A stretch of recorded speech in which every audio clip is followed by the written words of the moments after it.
author, radio host, Alan Watt, cutintothematrix.com, joins us. And sometime I ought to read his bio. It is very, very interesting. He's also a musician and published a lot of philosophy and poetry under pseudonyms for much of his life. He was heavily involved in the music industry as a singer, songwriter, performer, involved in folk music, blues, pop, rock, and even classical. He's also known for his session guitar work. He has played with some of the most well-known artists and groups. Born in Scotland, he watched the subtitles of politics and media as they guided.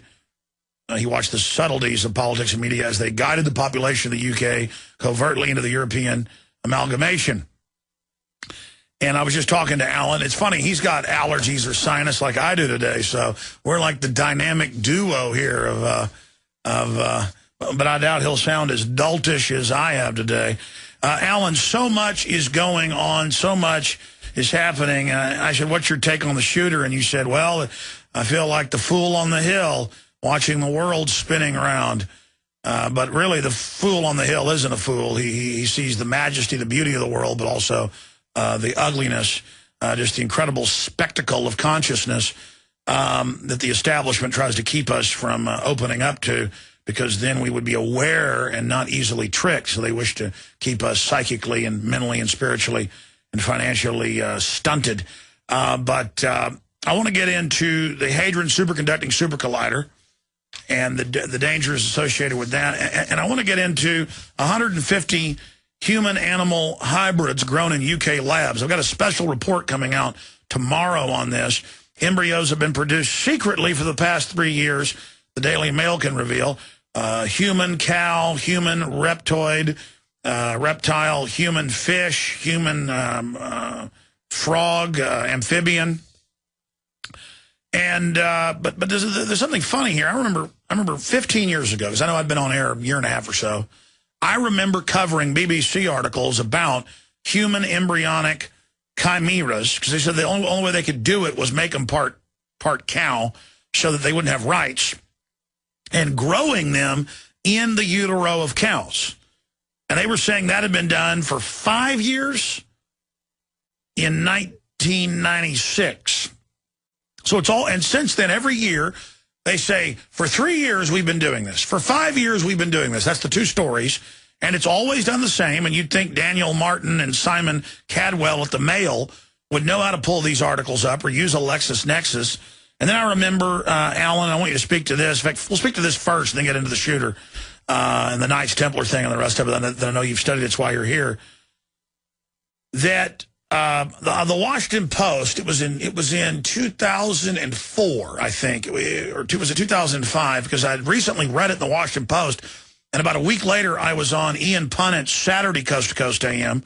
Great interview. I loved the interview. Never been invited back on. I need to get Ian Punnett on this show and return the favor, but I'd like to go back on that show. But he would challenge me a lot. And so I'd say, well, this company came out, Protigen, with a corn that grows live HIV virus in it. And he wouldn't believe it, and he'd pull it up. It'd be in the Associated Press and pharmacological corn. And I remember mentioning a Washington Post article about, was it his show or George? But I remember it was around that time. The Washington Post said, yes, there are chimeras, part chimpanzee, human, at big labs in Costa Rica, but you're not allowed to see them. And I think it was Punnett, or maybe it was Nori, but I don't know. It was like, oh, really? And then I pulled up the article and read it to him. It all blurs at this point. But the issue is, you talk about spider goats, you talk about things like this that have been out for decades. People still don't believe it. And the issue here is, if they're admitting this has been going on for decades now, imagine what's really going on. And so why are they now introducing this to the public? I mean, this is H.G. Wells' The Island of Dr. Moreau, with the humanoid creatures demanding their rights. Wells, over 100 years ago, wrote about atomic bombs and basically World War, and that how the UN would come out of that. And of course, he was a top futurist and predictive programmer that Alan talks a lot about. So more and more, it does look like they've got a lot of secret technologies and things, and they may not be 30 years advanced as they admit they are in their technological systems. It may be 50, 100. We don't know. I mean, more and more I realize we are basically in a matrix because we're physically here, but through the eyes, through the olfactory, through touch, through everything, we take in this data, and the modern civilization is a false reality. It is a artificial habitat that we're in, and they're just bringing us into deeper phases. And Alan Watt is our guest. That's my preface. Alan, break down what we're facing here.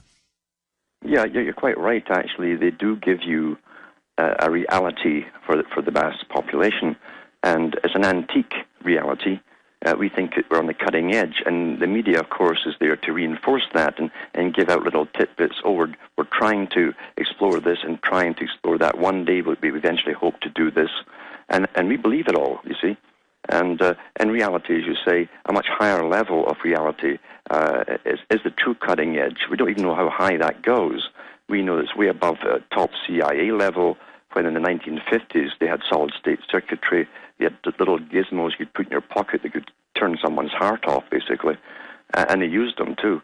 And Nick Bagage came out and showed some of this stuff and talked about it as well. So we are really in the past. And that's how you can, at the top, that's how you can control the future. You plan the future, you bring it in, and you feed the public predictive programming a little bit and a little bit at the time. You must also do social changes and dehumanize the people. And dehumanization is a big, big part of this agenda, because Julian Huxley, who was the CEO of UNESCO, the first one of UNESCO, he did say that in his books, that they'd have to knock man off his pedestal as being supreme on the planet, bring him down to the level of animals. Now, once you start to think of yourself as an animal, and again, you get all these nature programs, all the green programs telling you, well, you're just another animal amongst animals, and you have no more rights than any other animals.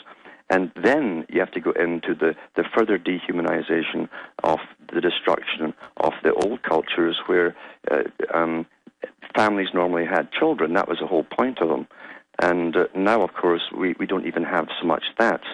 So we've seen abortion rackets going on. We're now seeing body parts sold across the world. We are a going business, all of us. We're a going business for someone. And they're teaching us, with the gladiatorial events and all of it, to dehumanize ourselves and to see beauty as ugly and ugliness as beauty, and to just wallow, because a human would be shocked by the disgrace and the indignity of humans being spliced with animals, and would be concerned for these poor creatures. But because they're part human, they have no right. When you torture a monkey, people will burn down your business. But with the transhumanist environmentalist, there is a giggling sacrament in trampling humanity, because they really fear the power of humanity. So it's important for them, the predator class, to trample it and to hike their leg on it, and to turn it into a servile, gibbering religion where the slaves revel in their own destruction. That's pretty well it, actually. Dehumanization. With dehumanization comes depersonalization.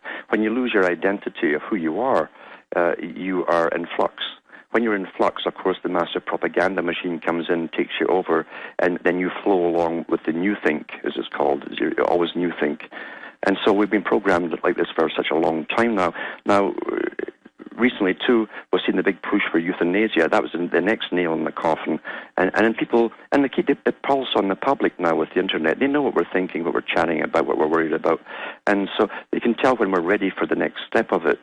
Now, I've got books going back from scientific journals going back 20, 30 years when they were talking, and I've got one here, actually. It's the future of mankind and the planet, and top names in it, of course, and it shows you them breeding the public for different functions, just like Plato talked about in the Republic, only a bit more advanced.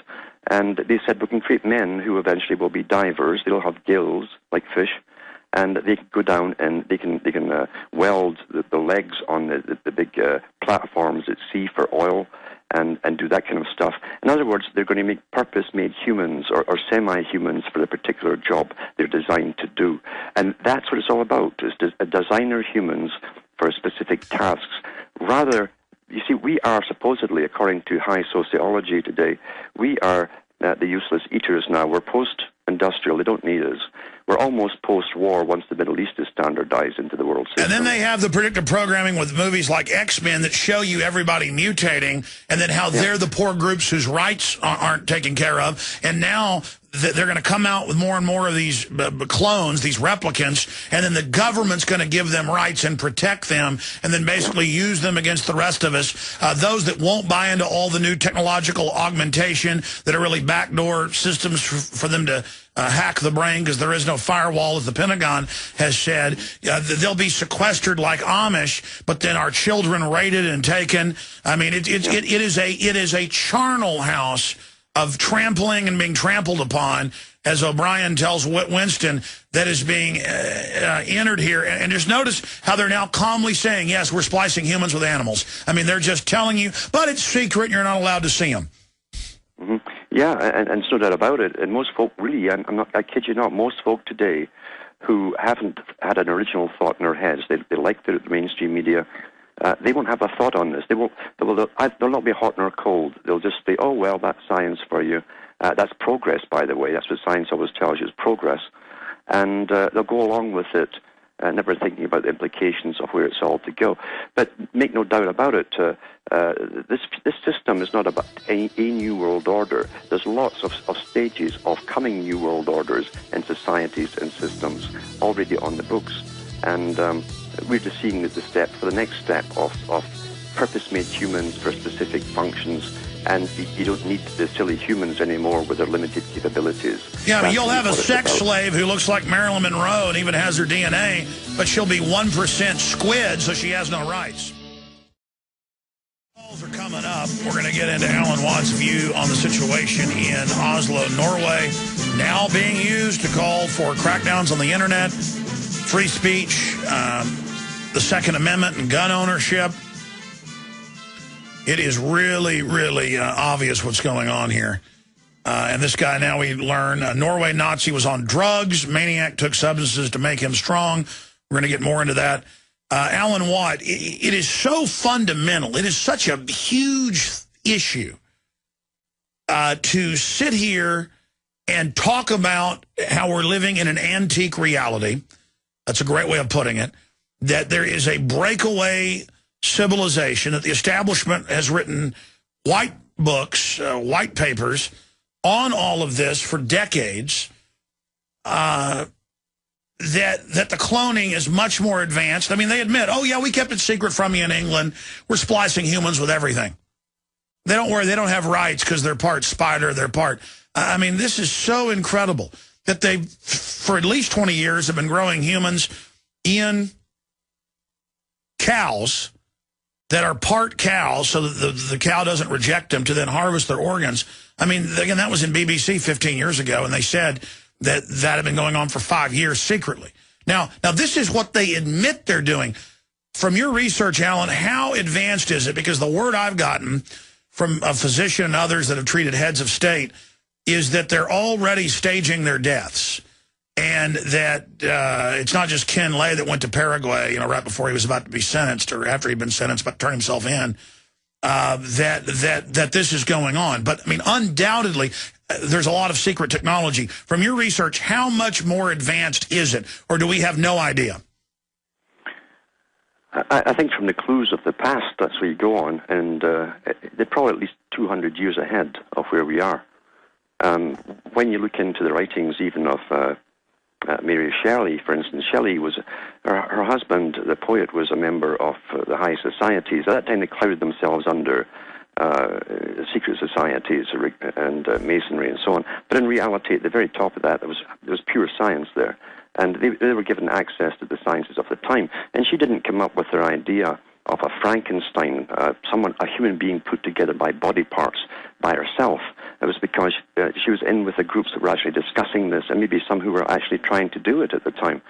And really, they're so far ahead that it boggles the mind. As I say, in the 50s, before we even had the transistor radio, they had the CIA, as Nick Biggs showed on television. He showed the equipment which could beam a thought into your head, or a sound or music into the middle, the center of your head, on line of sight, So it could go for miles. If you were high enough on a hill, you could literally pick your target and do it then. It was more than voice to skull. And but it also, these things also had the capability of interfering with the basically the wave that comes, the pulse for your heart. It originates in the brain. And you can interfere with that pathway and give a person a heart attack. Now, this stuff, you could put, these little gadgets you could put in your pocket in the 1950s, it had to be incredibly amazing solid-state circuitry with micro transistors, etc. Oh, let me stop you. You know, you talk about it too. Aldous Huxley, Julian Huxley's brother, who wrote about genetic engineering and GMO food and different classes of humans in Brave New World, published in, 32, 33, he gave a speech when he knew he was dying and said, this is all real, and even though I'm telling you, you're not going to be able to stop us, and was laughing at everyone. They thought he was being a good guy, warning them.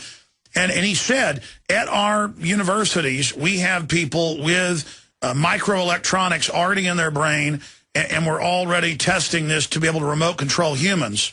And then by the 70s, they admitted they had microchip remote control cockroaches in university reports. They're just now telling the public now. So here he was saying, actually, my book isn't fiction. This is what we've been doing secretly. Decades ago, we had microelectronics in people's brains. Oh, yeah. And you had Delgado, I should say, famous for his bull, where he put a microchip in his brain and remotely controlled it. He could stop a charge from the bull. But he was also, and there's videos up there on YouTube where he's talking about it wasn't just animals he was practicing on humans. Of course he was. And so this is very old stuff, because the idea when they began this socialist movement, that most folk think is left wing, it's really at the top of the right wing who run the socialist movement, and that's why banks are all behind it and so on. But they knew they wanted to bring in a society of well-behaved people who would simply be a slave society, cause no problems, no crime. And how do you make that happen? Well, they dissected all forms of conflict, all conflict, right down to the family home, by the way. And that was part of the reason they came up with, we must dissolve the family unit. And they admit the whole plan is to play men and women off against each other. Then they give the cues to men how to behave that'll enrage women. And then they give the women cues to tell them, act like this, you'll be successful. It's really the opposite. Total civilization sabotage.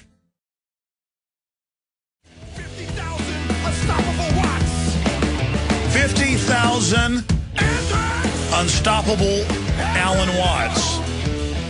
They're cloning him. Look out.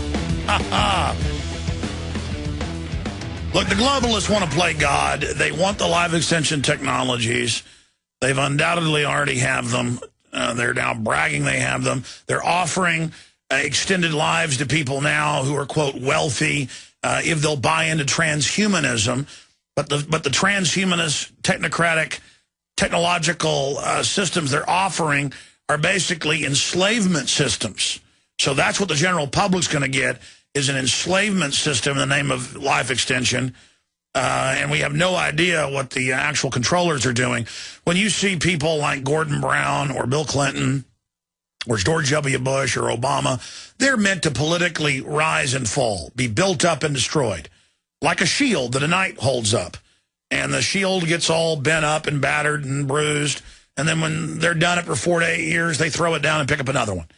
And it's these fundamental things people need to understand. You know, if you look at the news today, they're saying no debt deal.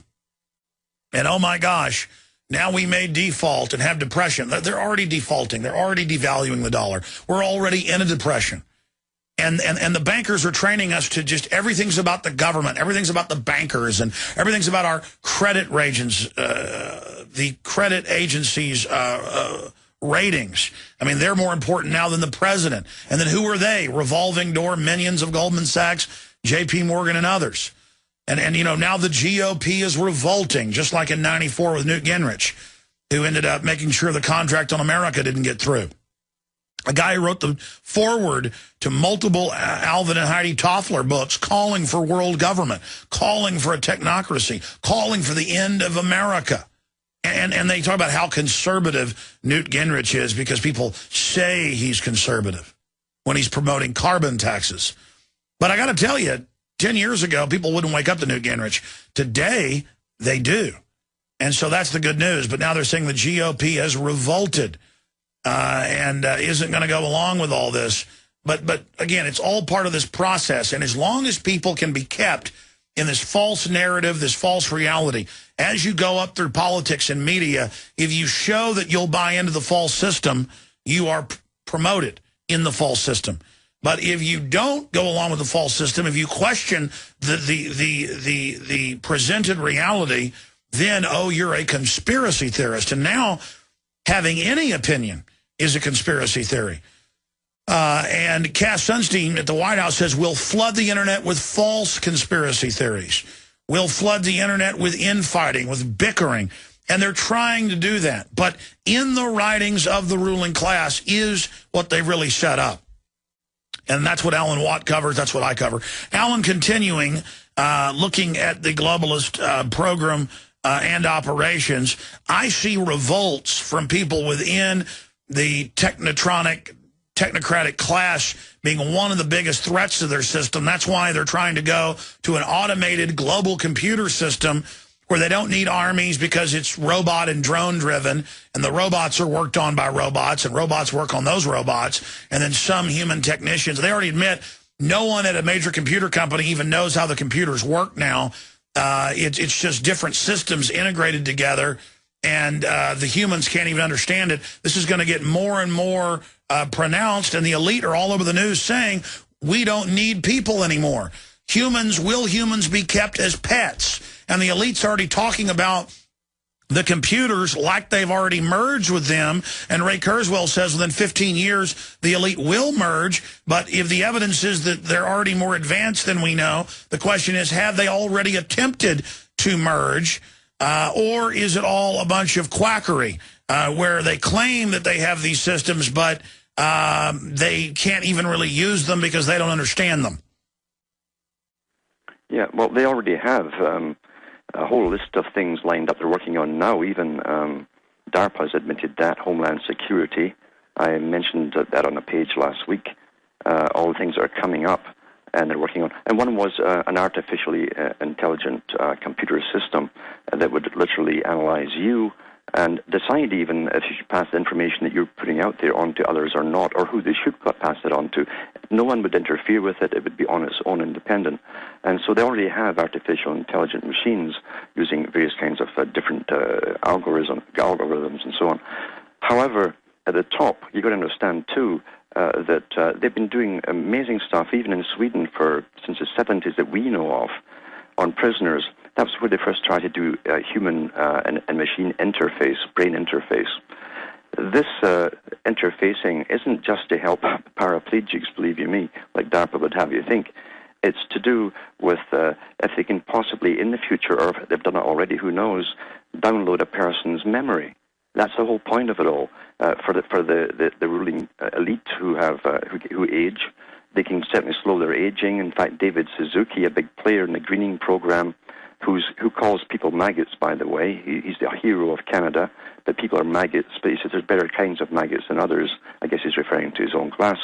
But he said on television years ago, national television live, that he says we now, and he is a geneticist, by the way, he says we now have the ability to make a person live to 500 years if we want to. Well, why not 1,000 or 2,000? The problem is the brain would tend to deteriorate. So the idea, even mentioned years ago in the science magazines, if we could possibly clone, and they said they could, by the way, clone a full human being within 2 weeks, because they can switch on your growth factors and your hormones and so on, make you literally grow up from an embryo into a full human in a few weeks. And at first they said it was for body parts, for special people. But now it's more into, could they possibly take the memory of that aged person, especially the first batch who haven't stayed young, put it that way, they haven't had the treatment for eternal youth, but could we possibly take that memory from the aged person and transfer it into his own clone? And so they've been talking about this and working on it, obviously, and that's what really the brain-machine interface has been all about. And again, the spin-offs are amazing because they also say, well, if we can tap into the brain, we won't need the torture techniques anymore. We just need to plug into you and find out what you're thinking, download all your memories, and they'll know exactly if you've been lying to them or not. This has all been going ahead as we quietly watch soccer or football or whatever else we're watching, or Lady Gaga dancing with plasticized corpses. I mean, this is the reality of where we are. The elite's prime directive is for their own survival. We must always remember that. They have contingency plans for all kinds of things that could go wrong in the world for themselves. We know they've got underground cities even. They've even had characters in England going around the underground bases, not getting into them, but they admit they're there. And they've had them for years in case there's of all kinds of things, not just nuclear disaster, but possibly, an asteroid hitting you. Anything at all they can think of, because the elite, being at the top of the tree, the evolution trees, they talk about it themselves. That's what they say. The fittest to survive must ensure that their own personal survival comes first. We are all expendable in the process. That's right, Alan. Sci-fi movies show you that, like 2012. It's always the elite that survive, the rest are sacrificed. Yeah. Absolutely, and expanding on that, just like I knew they were about to move from the Muslim al-Qaeda to the white terrorist, so the whole apparatus could be turned loose on everyone, as it was always built and designed for. Now they're just admitting its true function, that they are now preconditioning how sexy it is. The world after humans, TV shows, movies, books, on end caps at grocery stores, everyone learning how trendy it is to hate their fellow humans.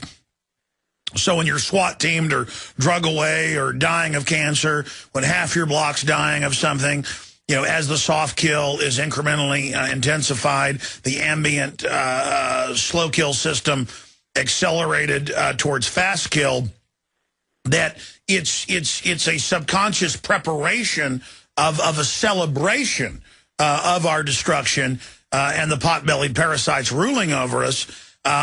And I see this now building towards a crescendo. I know they'll want to release smaller bioplagues first, pose as saviors, use that as an excuse to put in a tighter control grid, and then release even more deadly plagues, and then a tighter control grid, always playing the part of the saviors while they murder us. But I see them edging towards that, and I see them debating, how great it's going to be when the airborne Ebola is released, and how great it is that the human mousepox kills 99%, and isn't it time to just go ahead and pull the trigger? Like it's an exciting, sexy something new for them, and they want to pull the Moonraker trigger.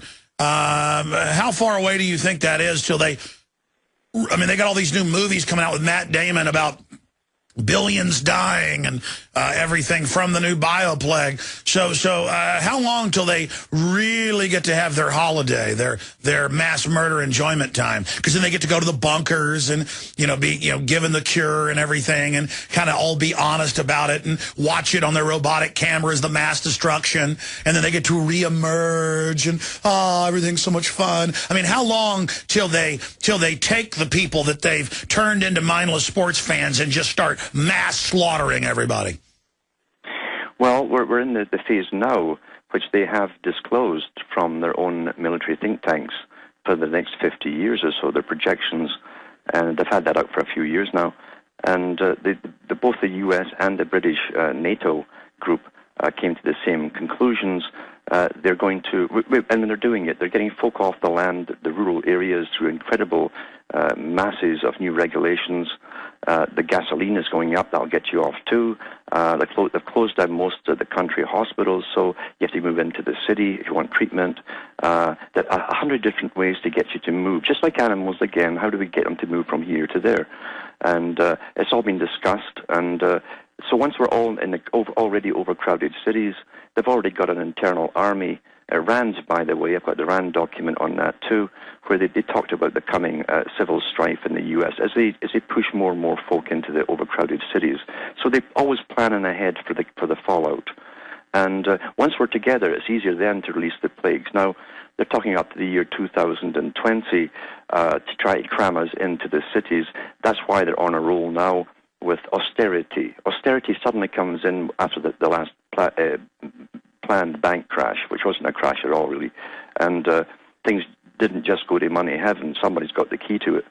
But the reality is this is austerity, and we've also got to share and reduce our standard of living.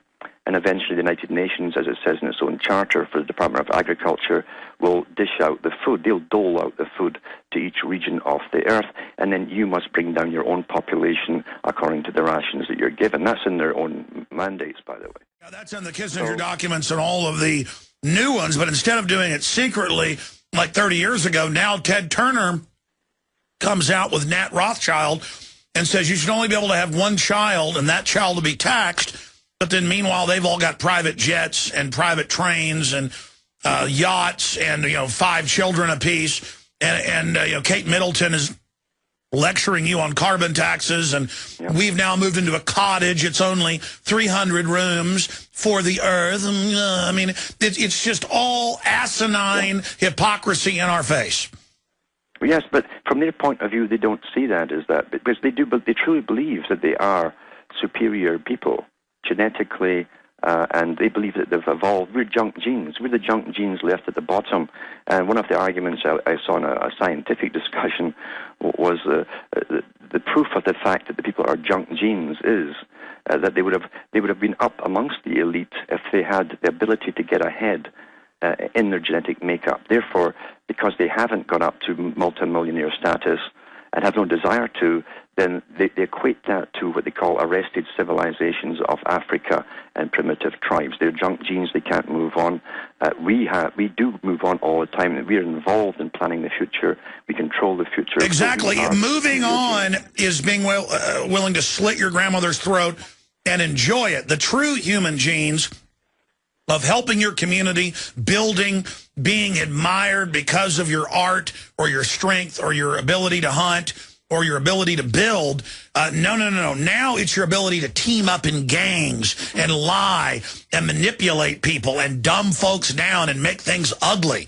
And that's why they're selling us with Lady Gaga with the dead Chinese corpses, just openly flaunting, look, I'm dancing with murdered prisoners. It's beautiful. That way no one will stand up for you when you're being murdered. There's no doubt about it. People who are debased and thoroughly dehumanized do not stand up together for anything. And so it's a warfare technique as well. And you use cultural wars all the time and economic wars all the time as well. But these elites, you see, are really the deviants, and we don't understand that because in the psychopathic nature of humanity, the groups that inbred over time were the ones that slaughtered their neighbors. And they took over the land, and that's really, real estate was always land. That's real estate, as opposed to fake estate, which is their money system, which we believe in. We've been taught to believe in it. And but in reality, they became kings and queens and nobles because they had the ability to always slaughter anybody as an example to others at any time at all. And they've actually got books out trying to rationalize the necessity for this kind of behavior, and that mankind can't do without them. That's what they say themselves. We can't do without them because they're the risk takers, etc., etc. But in reality, we're run by clubs of psychopaths, inbreds. So the deviants run the normal people, the ordinary people who can get along and who can cooperate for their own survival. The elite are afraid of the masses. Even though they've used the masses, that they see the time is coming when they will no longer need them because they can then create specific job-created human or beings for the specific tasks that we used to do, the ordinary folk used to do. And that's what all this work is about. They're using our tax money like crazy to make this happen, to ensure their survival, where they'll be served with all kinds of chimeras, basically. They're especially bred for the purpose that they will do all their lives. And that's going on at breakneck speed. Undoubtedly, these chimeras are out walking the streets now. This has been going on for decades, and they're just now telling the slaves this because they think they've got us into a deep enough trance. But I'm here to tell you, Alan, I'm seeing record numbers of people waking up, and I mean fully waking up. How do you break people out of their trance? You have to start with them by telling them why their dollar is being devalued. Something they can understand. It hits them personally. Telling them why their families are breaking up. or their daughter's going off with another woman or something like that. That's kind of where it's coming from, and what's the purpose is behind it. Things that they can actually relate to in their own lives, and that's the start of it all. Yeah. Yeah, I found people are like, wow, you're right, bisphenol A does give you cancer and does reduce your fertility. And now I get emails saying, oh, they're taking bisphenol A off the shelves everywhere, you conspiracy theorist. It's like, oh, it's not a problem. They're taking it off the shelves. First, it wasn't bad for you. Now we've been proven right, so we need to shut up. I think I'm going to get a neti pot or something to try to get my sinuses cleared up so I'm not dinging here on air. But I think it's been overall a very informative radio show here today with our guest, Alan Watt. We're going to have the InfoWars Insider that comes out midweek. Some days Tuesdays, other days Wednesdays, come out at about 4 o'clock today, emailed out to everybody that signs up for it. If you go to the top of InfoWars.com, there's a tab there that says InfoWars Insider. You just put your email in there, and we will send you the article. Also, we're doing exclusive videos every week that are just emailed to you, and that's the only place they are in cyberspace.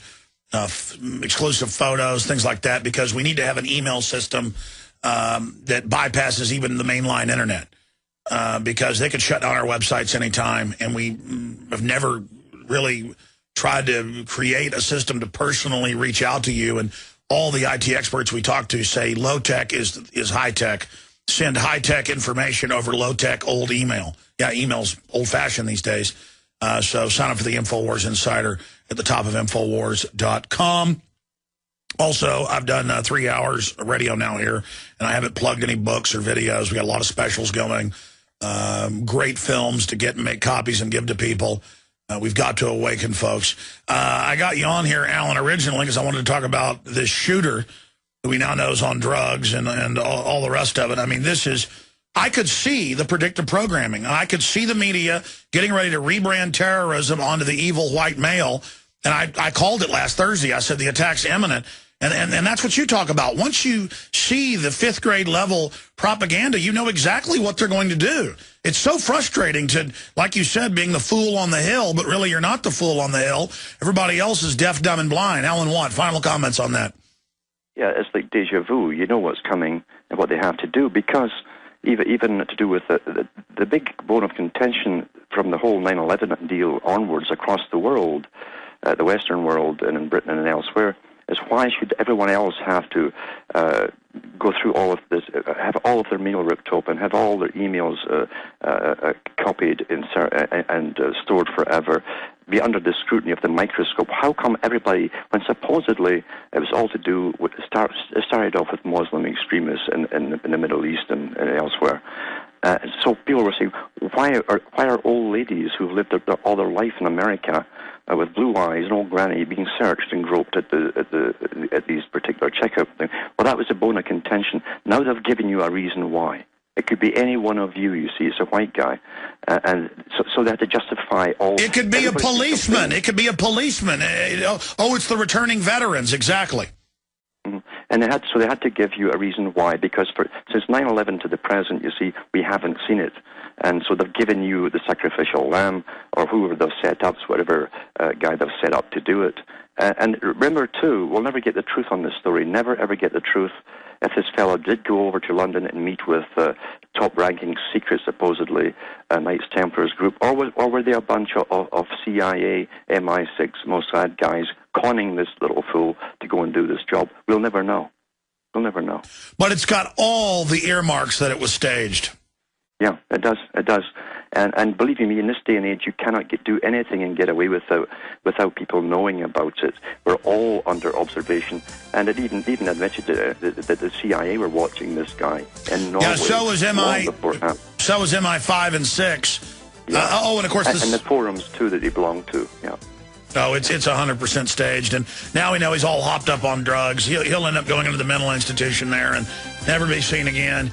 Alan Watt, great points. Thank you so much for spending time with us. Retransmission starts now. I'll see you back live tomorrow, 11 a.m. Central.